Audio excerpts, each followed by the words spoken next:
So, £30. How much food would that actually get you? For any of my American viewers, that's probably about $40. You would have thought that £30 or $40 would get you quite a lot of food. So, this is quite a shocking story. Basically, just have a look at this video, which shows what £30 should be able to buy you, especially if you're living in poverty.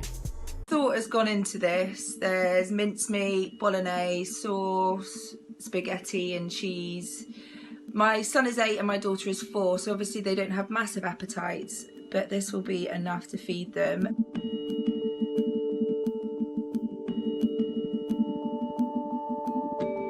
Hi, my name's Mercedes. I live in Glastonbury in Somerset and I have 2 children that attend Butley School.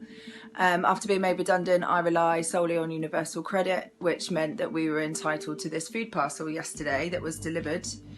I believe it was all bought by Butley School. All the food is from Tesco's. Some has been eaten. There was a bunch of bananas and obviously the milk was full. Some sausage rolls have gone.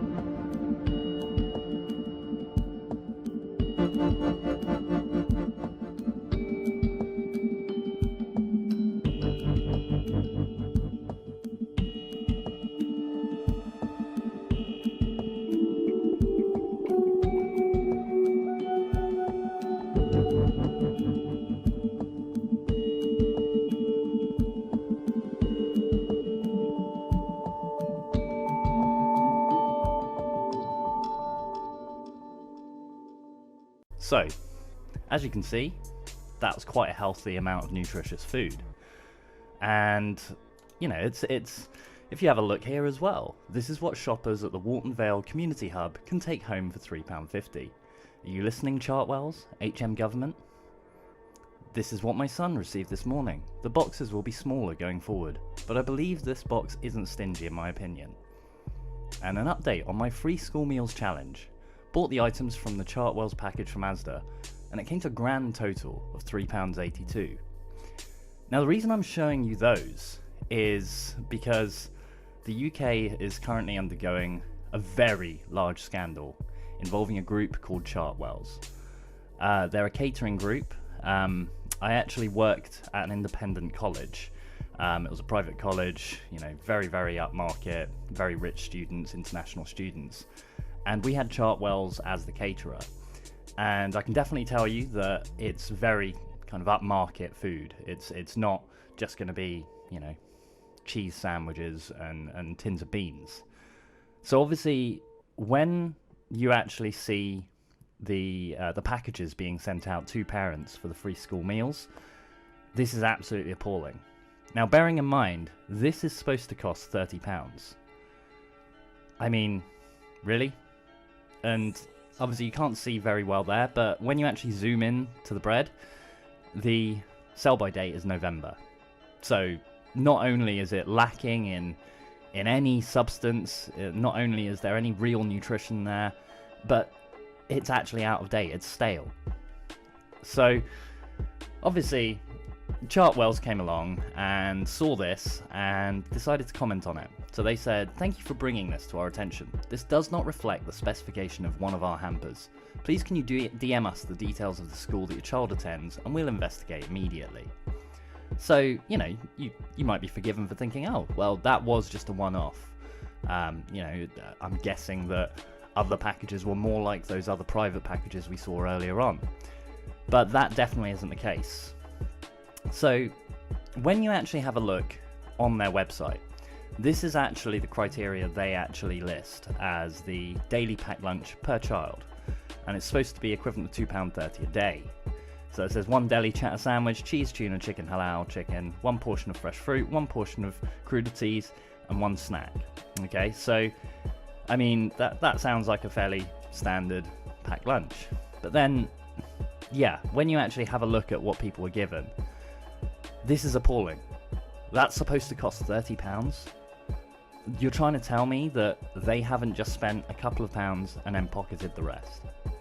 I mean, this one here is one of the worst I've seen because, I mean, forgetting the fact that you've got half a tomato and half a pepper, a quarter of an onion, you've got a bite-sized piece of a carrot. And not only that, but you have flakes of cheese and tuna in money bags. These money bags have been used over and over again by the banks. So, not only is this piss poor quantity, but the quality as well. I mean, considering this is meant to be a top-rated caterer, there's clearly something going on here. And then, yeah, this one here, they got given a rotten potato. So, I mean, obviously they can cut round it, but this is the quality I'm talking about. That they're just shoving anything and just shoving it out there and saying that'll do. So, I mean, you know, you'd think, okay, well, maybe they're not doing so well themselves. No, absolutely not. As I say, they do catering for lots of private and independent schools. And I mean, here's just some examples of what their standard food looks like. So here, Chartwell's Independent, beautiful canapes table at Norwich School. And the individual safe and tasty. Bishop Stortford College, pork and apple roll with roast vegetable salad. And Chigwell's chef Chris Smith going to town on a tandoori roast pollock with goan curry of prawn and mussels. I mean, this is all proper restaurant food. This, you know, back when I was in school, we'd be lucky to get a slice of warm pizza, you know. So, I mean, there's definitely a disparity going on here. They can't ever claim that they, you know, this is the standard thing and that this is what they've always done. No, they've specifically gone out of their way to target the poor to make a profit. They're literally starving children to line their own pockets. Now, when you actually look into who owns this company, Chartwell's is actually owned by a company called Compass. And the CEO of that, well, you'll see here. It's ridiculous. So there's the CEO of Compass. In this image was Dominic Blakemore. And he was saying, food will define the future. Now, when you look at the person that used to be the head of Compass, this is where things start really getting dodgy. So there's a story here, CBI job at risk after Walsh signs Conservative letter. Now, Paul Walsh, he's the person that we're going to be talking about here. If you have a look here at this article from City AM, a senior business figure is under growing pressure after signing a public political letter at the same time as seeking the presidency of a politically neutral business organisation. Paul Walsh, the former chief executive of Diageo, signed a letter along with over 100 business leaders endorsing the policies of the Conservative Party as good for business. The letter said, "We run some of the leading businesses in the UK. We believe this Conservative-led government has been good for business and has pursued policies which have supported investment and job creation." Walsh has previously donated to the Conservative Party and has also appeared at Davos with Prime Minister David Cameron. So you can already see here that it's a bit of a conflict of interest. You know, as a Tory donor, as a close friend of David Cameron's, and as a fan of the fact that the Tories are business focused, all about profit and business. And this is the man that's overseeing the company currently trying to feed our starving children. So when you actually look into Paul Walsh and his details, you can see here, Chairman of Compass Group, formerly CEO of Diageo, former member of David Cameron's Business Advisory Group. While Walsh headed up Diageo, despite overall annual profits of almost £2 billion, its accounts disclosed £43 million a year, little more than 2% of its profits, in average UK corporation tax charges. Diageo has said that it moved a number of its brands to the Netherlands in 1998, and its operations have been thoroughly reviewed by Her Majesty's Revenue and Customs. Walsh has criticised tax laws that he says allows others not to pay their fair share. So, obviously he's criticising the fact that other people aren't paying as much tax as him. But then he's trying to make up for it by starving children. So, yeah, that definitely wasn't an altruistic kind of, you know, socialist desire for everybody to have their fair share in paying. So, yeah, you can see there's an extreme conflict of interest. A Tory donor being the CEO of a company overseeing the free school meals and then ripping off the children. This is with a government that has been consistently called out for doing this. Obviously, they've done their U-turns on free school meals, etc. And we don't have an opposition that's been calling them out on that. You know, you'll get Keir Starmer fans saying, no, he's coming out and calling people out. Yeah, he waits until others do it, and then he goes ahead and calls them out. So, obviously, you've probably heard of Marcus Rashford. He has been a true opposition throughout the last year. Obviously, when this school meals debacle started happening, because he's been so heavily invested in helping people that have been in poverty, he decided to take things up himself. So, on the 12th of January, 11:08 in the morning, he said, wanted to share key points from a conversation with Chartwells this morning. There's a meeting scheduled between Chartwells and the Education Minister today.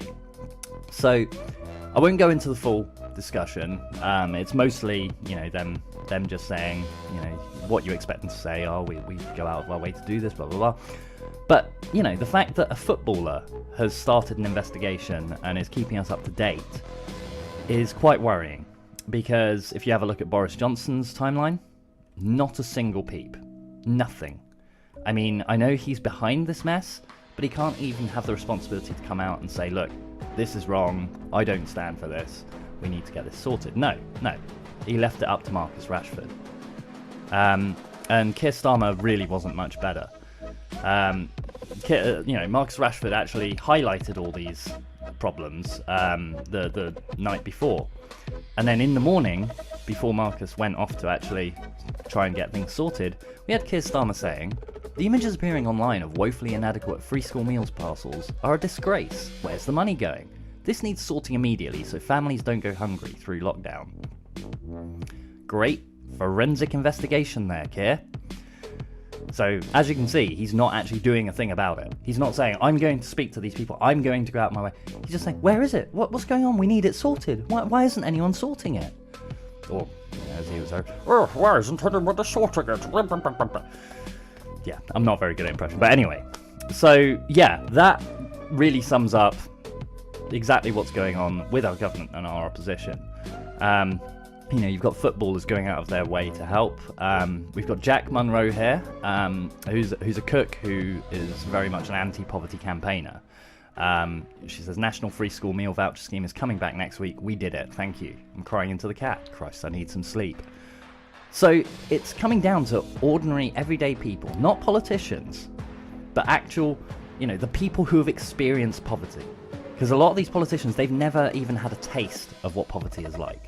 And the ones that have, they seem to have just become class traitors. So, as I say, it's coming down to all these everyday folk to actually call out the government. We don't have an opposition right now. The opposition is the people. We have the people versus the establishment, because the Labour Party is part of the establishment, as very evidenced by the new purple branding, which, you know, you couldn't get any more obvious. You also notice that they have very, very conservative looking keywords there. But yeah, that's for another time. So one last little bit here. So the Children's Minister, Vicky Ford, she tweeted this out saying, the photos being shared on social media last night and today are completely unacceptable and do not reflect the high standard of free school meals we expect to be sent to children.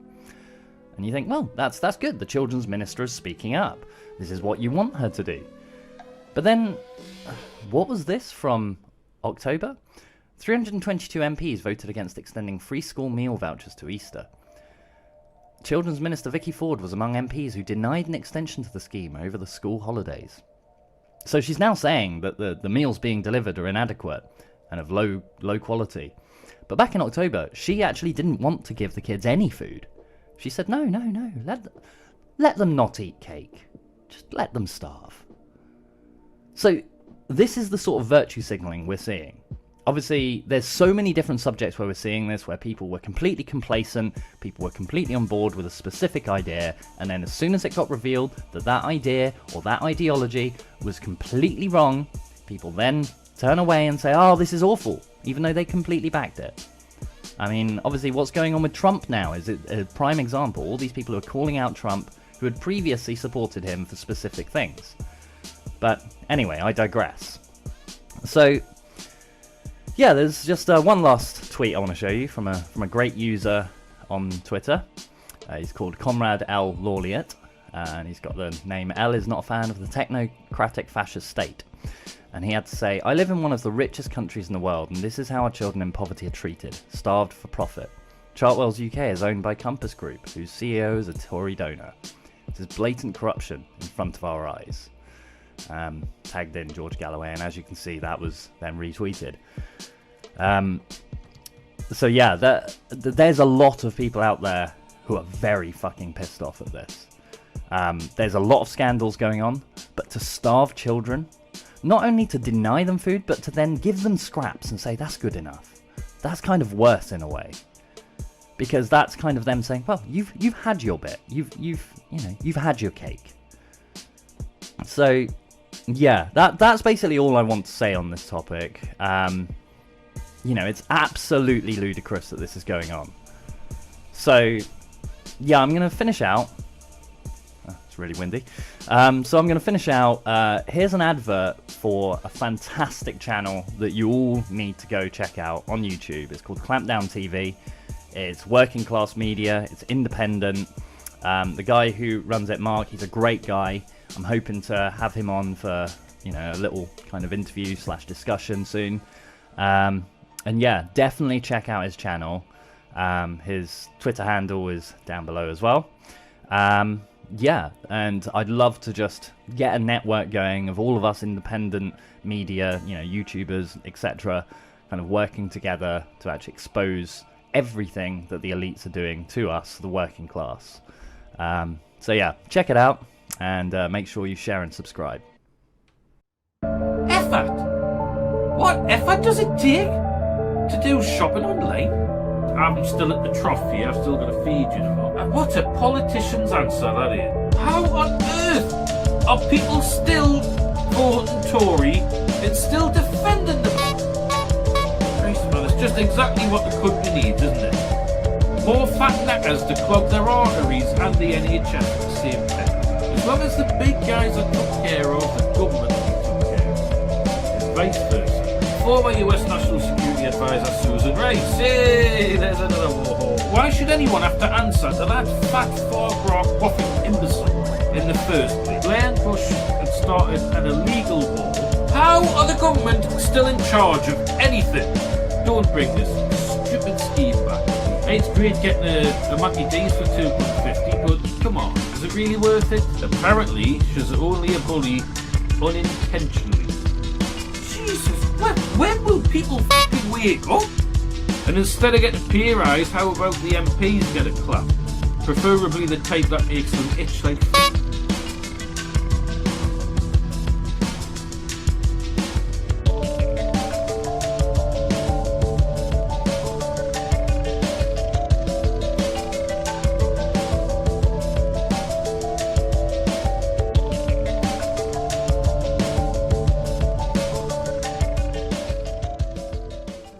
We came, we saw, he died.